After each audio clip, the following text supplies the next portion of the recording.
La persistencia del imaginario medieval en nuestra cultura contemporánea no constituye un simple ejercicio de nostalgia estética, sino más bien una profunda reconfiguración de los sistemas de valores, las estructuras de poder y la cosmovisión humana ante el colapso de la modernidad. En las obras que analizaremos en este video, la serie de animación emitida por Cartoon Network Hora de Aventura de Pendleton Ward y la saga literaria Las Crónicas de Shannara de Terry Brooks, al menos hasta el libro 7, que ha sido el último que he leído, es posible observar una convergencia singular: el surgimiento de un medievalismo posapocalíptico. Este fenómeno postula que tras una catástrofe global, la guerra de los champiñones en el mundo de U y las grandes guerras en las Cuatro Tierras, la realidad no se desintegra en un caos informe, sino que se reorganiza bajo los parámetros de una mentalidad preindustrial, donde lo sobrenatural vuelve a cobrar sentido y el orden social regresa a una fragmentación feudal.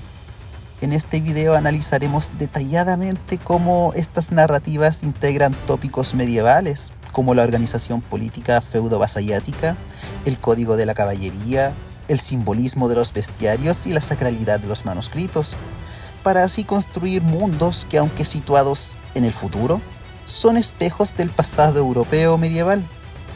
La transición de la ciencia hacia la magia se presenta no como un retroceso, sino como una adaptación necesaria cuando las leyes de la física moderna se ven alteradas por energías nucleares o mutaciones químicas, permitiendo que la magia sea entendida como la ciencia de una nueva era. Hola a todos nuevamente, espero que se encuentren muy bien. Ha pasado mucho tiempo desde el último video, lo sé muy bien.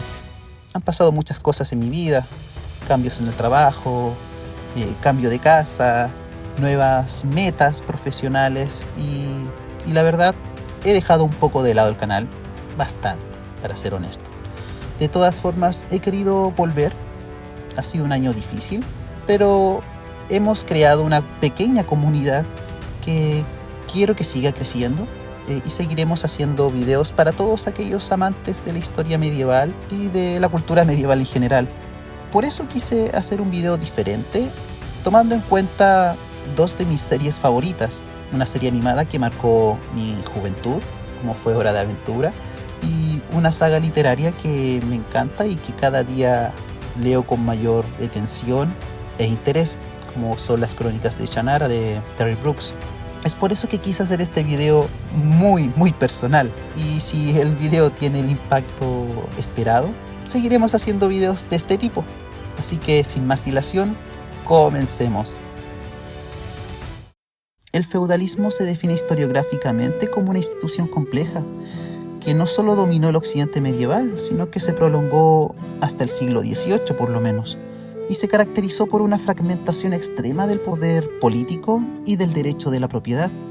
En las obras de Ward y Brooks es una respuesta natural a la inseguridad profunda generada por el fin de la civilización tecnológica, al igual que en el siglo IX europeo, donde las incursiones normandas y la desintegración del Imperio carolingio obligaron a la población a buscar protección en señores locales. En el mundo de U y en las Cuatro Tierras, los sobrevivientes se agrupan en reinos autónomos rodeados de tierras salvajes e incontroladas. En Hora de Aventura, el Dulce Reino, liderado por la Dulce Princesa, funciona bajo una lógica de soberanía sagrada.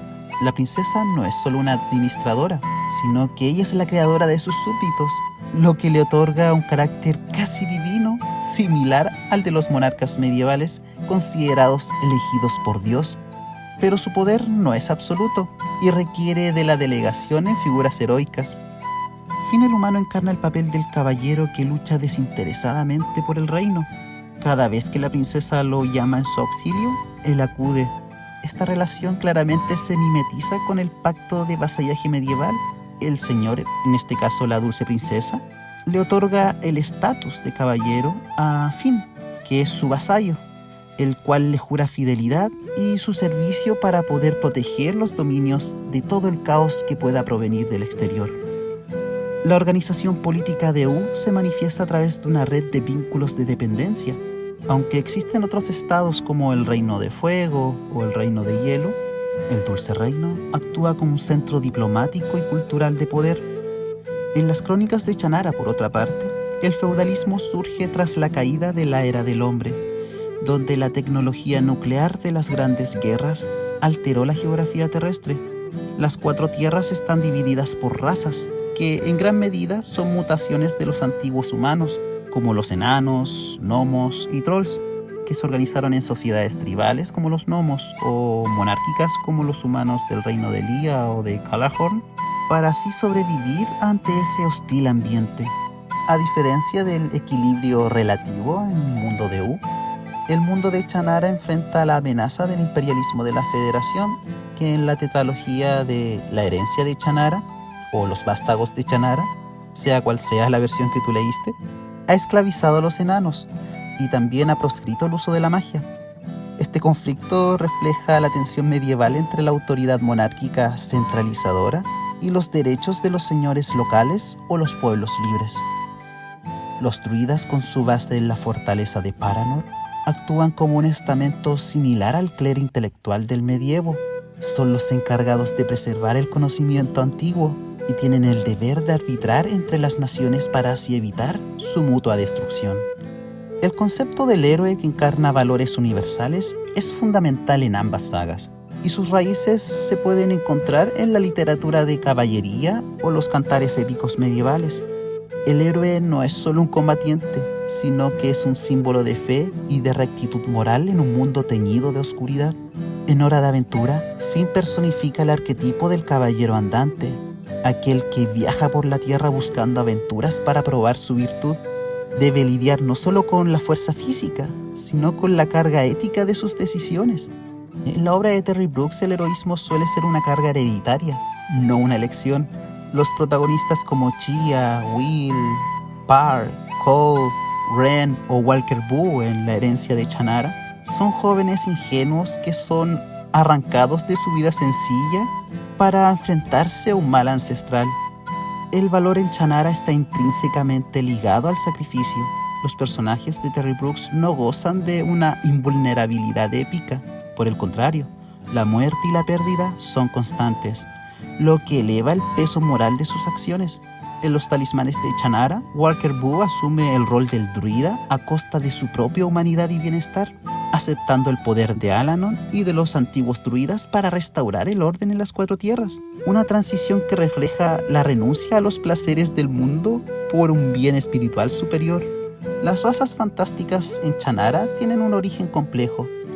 Mientras que los elfos son los únicos supervivientes de la era de los seres mágicos, una época incluso anterior a la humanidad, los enanos son descendientes de humanos que buscaron refugio bajo tierra durante las grandes guerras, mutando físicamente debido a la falta de luz y la radiación.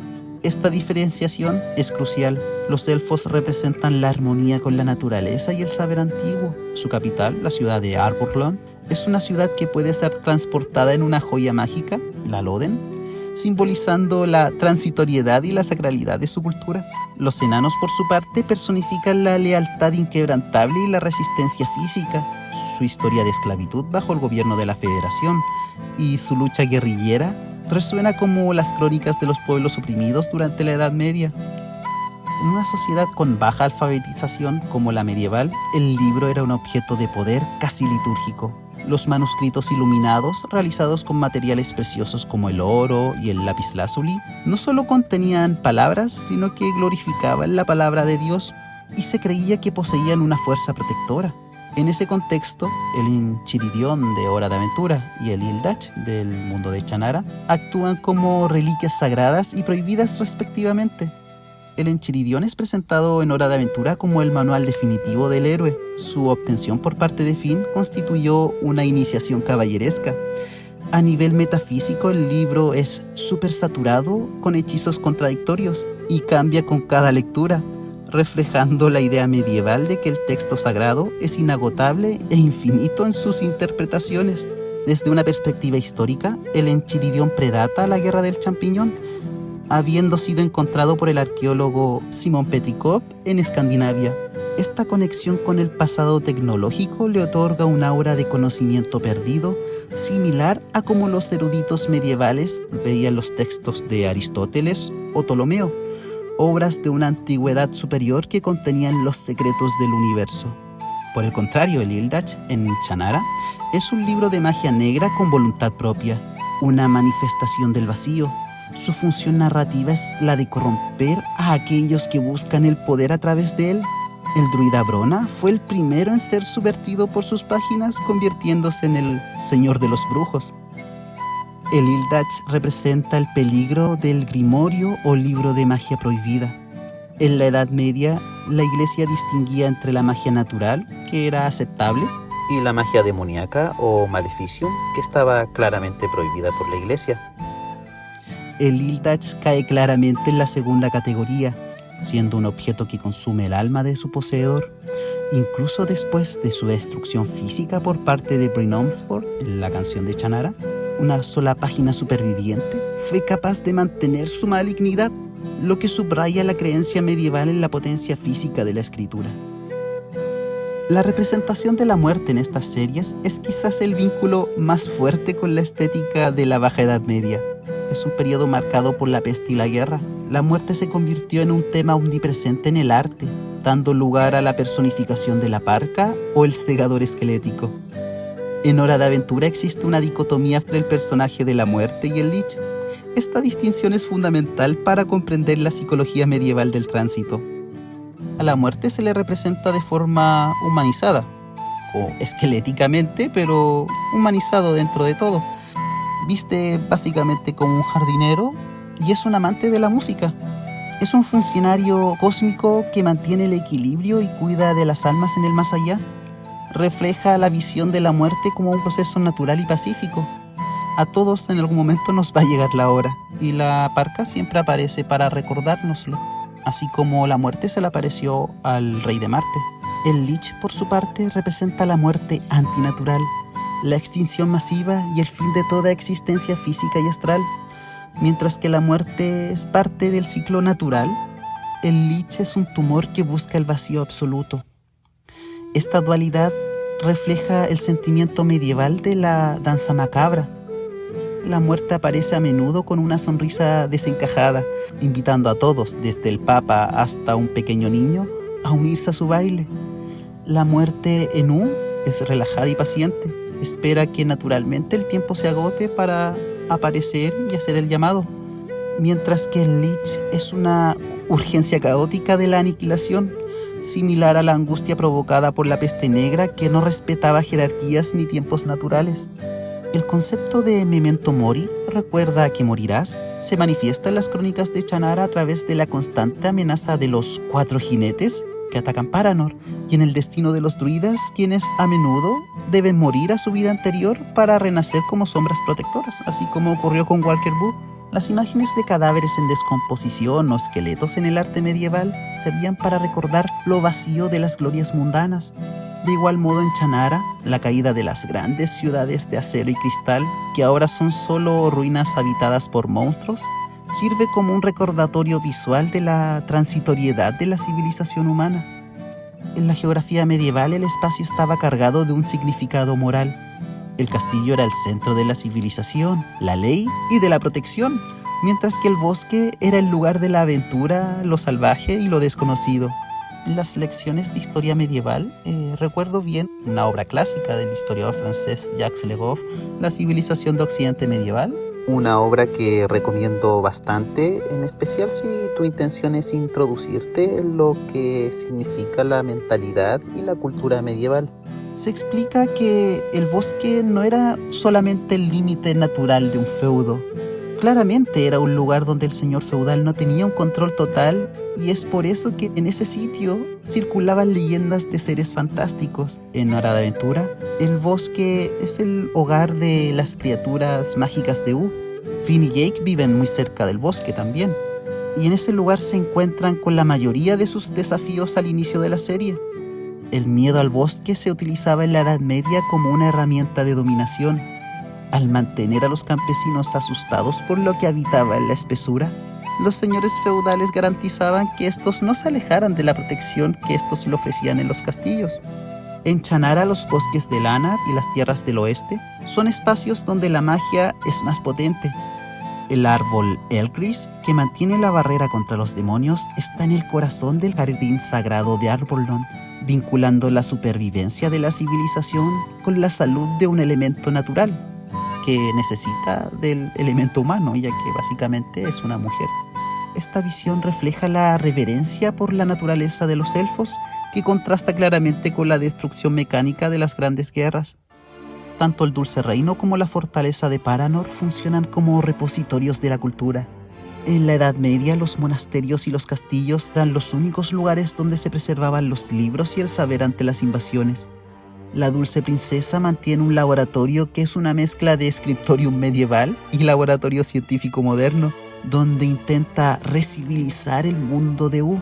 Paranor, por su parte, es una fortaleza que desaparece y regresa al mundo físico según la necesidad, simbolizando que el conocimiento druídico solo se revela cuando la humanidad está lista para recibirlo o lo necesita desesperadamente para su salvación. Para concluir, creo que el análisis de Hora de Aventura y las crónicas de Shannara revelan claramente que el uso de tópicos medievales no es una mera elección de género, sino más bien una exploración profunda de lo que nos hace ser seres humanos. Al despojar a la humanidad de su tecnología, Brooks y Ward nos obligan a enfrentarnos a las preguntas fundamentales que la Edad Media intentó responder a través del mito, la fe y el honor. La estructura feudal ofrece un modelo de sociedad basado en la responsabilidad personal y la lealtad directa, elementos que se perciben como perdidos en nuestra modernidad burocrática. El heroísmo representado por Finn y los descendientes de Shannara recupera su carácter de lucha espiritual contra la sombra, donde la victoria no se mide en términos materiales, sino en la preservación de la verdad y la justicia. Y bueno, también la presencia de criaturas fantásticas y los libros mágicos restaura el sentido de asombro y misterio ante un universo que, tras el apocalipsis, vuelve a ser maravilloso, en el sentido más estricto del término. En última instancia, estas obras nos enseñan que la Edad Media nunca se fue realmente. Sigue habitando en nuestro imaginario como el mapa al que acudimos cuando el camino conocido se desvanece, recordándonos que incluso en el fin del mundo siempre habrá espacio para un caballero, un libro de hechizos e incluso algunos demonios en nuestro camino. Muchas gracias por llegar hasta el final de este video. Si te gustó, dale like, comenta, comparte y obviamente suscríbete al canal si quieres ver más videos como este. Prometo que estaré más atento al canal y subiré contenido más a menudo. Nos vemos en un próximo video. Adiós.